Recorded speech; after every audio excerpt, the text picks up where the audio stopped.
Bonjour, c'est Cryptoly, j'espère que vous allez bien en ce lundi 26 février 2024. On se retrouve aujourd'hui pour parler de Matic, la crypto-monnaie de Polygon, quoi, bientôt appelé et devoir appeler Paul dans peu de temps.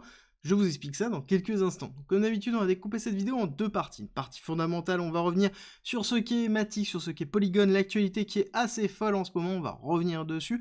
Et ensuite, on ira sur les graphiques pour se projeter court, moyen, long terme, sur des prix d'achat, des prix de vente, et on va commencer par rappeler ce qu'est Polygon. C'est une layer 2 d'Ethereum. Alors, historiquement, c'était un plasma, puis après c'est devenu une sidechain, et en fait, Polygon, ça a évolué autour d'Ethereum, peu importe la façon dans laquelle c'est, et ça évolue en fonction des tendances. Maintenant, on est en train de se diriger vers une layer 2 qui va être un ZK Rollup, un ZK Validium, vous inquiétez pas, on va expliquer ça dans quelques instants. Le principe à la base de Polygon, c'est de s'interfacer autour d'Ethereum en proposant en fait un ensemble d'écosystèmes qui va être très peu cher. La grosse force de Polygon, c'est que durant le crash de Terra Luna, ils ont absorbé en fait l'ensemble des projets quasiment qui étaient présents sur Terra Luna, la blockchain qui a disparu, et ils ont continué à aller drainer des projets supplémentaires pour en arriver à plus de 32 000 projets construits sur Polygon. Et de loin, c'est certainement la blockchain qui construit le plus vite et le plus fortement de l'ensemble des blockchains EVM compatibles actuellement. Polygon, c'est aussi des supernets, supernets étant des mini-réseaux Ethereum paramétrables et personnalisables que l'on peut mettre en public ou non, donc très intéressant pour, par exemple, de l'institutionnel ou des sociétés. Et surtout, ils ont mis en place leur solution de Zero Knowledge Rollup. Globalement, c'est la capacité de pouvoir valider un ensemble de transactions et d'aller les écrire directement sur Ethereum. Donc on utilise la sécurité Ethereum, mais on a quelque chose qui est hyper scalable. C'est le nouveau narratif des Layer 2 EVM compatibles qu'on connaît depuis déjà quelques mois et qui apporte une valeur énorme à l'ensemble des blockchains et à l'écosystème Ethereum. Ils ont lancé aussi Polygon 2.0, la roadmap pour transformer Polygon. Le but, c'est de transformer Polygon et de le faire évoluer dans les nouvelles technologies. Ils ont préparé ça depuis 2021 avec énormément d'achats.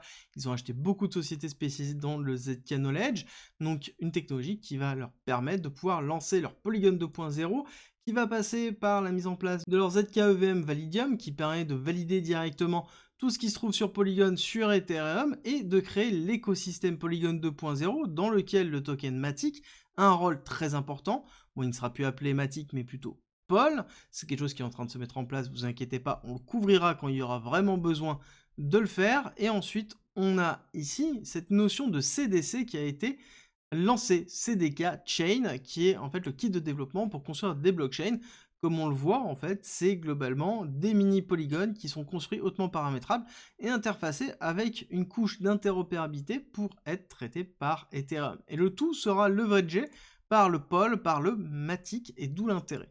Et là, ils ont commencé à communiquer, ça y est, sur l'évolution de la blockchain. On passe de monolithique à modulaire à aggregated, donc ça veut dire les couches d'agrégat, dans lequel on a cette notion de couche d'agrégation qui permet de pouvoir lier l'ensemble des blockchains et d'avoir ce qu'on appelle un bridge unique dans lequel, si jamais je suis sur Polygon et que je veux acheter un NFT qui va être sur une layer particulière qui est interfacée à la couche d'agrégation, à ce moment-là, je n'ai pas à passer par un bridge, à me poser la question est-ce que j'ai de la liquidité ou pas, à attendre, non, directement, je peux acheter, c'est directement lié par un seul et unique smart contract et je peux transférer les liquidités. C'est une très grosse évolution parce que ça permet vraiment de casser cette notion de fractionnabilité au niveau de la liquidité qui pose vraiment problème à l'ensemble des blockchains. Donc là, on a une véritable réponse, après qui est très marketée autour de Polygon et Matic, mais on commence à avoir l'habitude, et tout le monde se plaignait sur le fait qu'il n'y avait pas de communication, mais c'est normal, à un moment donné, il faut savoir tourner le volume, baisser le volume pour pouvoir justement derrière revenir avec de la communication, chose qu'ils ont commencé à faire pour préparer tout simplement le narratif qu'ils vont défendre dans le bull run qui va se préparer. Au niveau technique, nous avons quelque chose qui est plutôt propre aussi, on va décaler ça.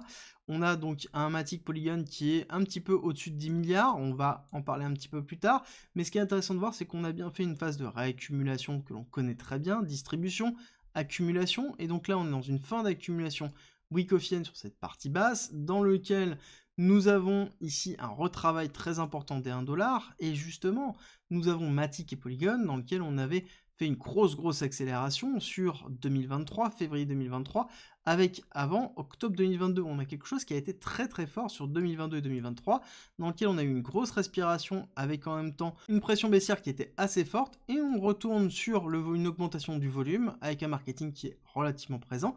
Et on est actuellement dans une grosse résistance. Si jamais on casse cette résistance, ça sous-entend que là, on va faire un petit pullback et on va aller chercher assez rapidement les 1,6. Et ce qui serait cohérent avec ce qui est en train de se passer. Je vous rappelle que nous avons actuellement Ethereum qui est en train de pousser. On a l'écosystème EVM compatible qui risque de récupérer une partie de ces liquidités-là. Et donc, avoir un ruissellement de la liquidité habituelle, BTC, Ethereum, Altcoin, et Matic pourrait justement performer par rapport à ça, surtout si on break ici techniquement et qu'on fait un petit pullback sur ce support. Qu'est-ce qu'on peut se fixer comme target d'achat? Déjà, on est bien dans une spot zone qui est très intéressante, et ensuite comme target, on peut aller faire classiquement vague 1, vague 2, vague 3 Liotis, aller chercher la target de 1,618 qui est dans les 5$ pour du Matic. Si on veut se projeter sur un vecteur d'expansion pur au niveau de la market cap par rapport au prochain bull run, on pourrait aller chercher sur des targets qui sont beaucoup plus importantes, aller chercher potentiellement la target 2 ou 2,618 de Fibonacci, de l'extension de Fibonacci, dans des choses qui sont beaucoup plus expansionnistes, avec un bull run qui tournerait autour des layers 2 d'Ethereum, avec Polygon Matic qui prendrait un rôle prépondérant. Et si vous voulez en savoir plus sur comment acheter, quand vendre, avoir une véritable stratégie, je vous ai partagé la mienne, qui est disponible en commentaire en description, 100% gratuitement. C'est le guide d'investissement et nous on se retrouve très vite pour une nouvelle vidéo.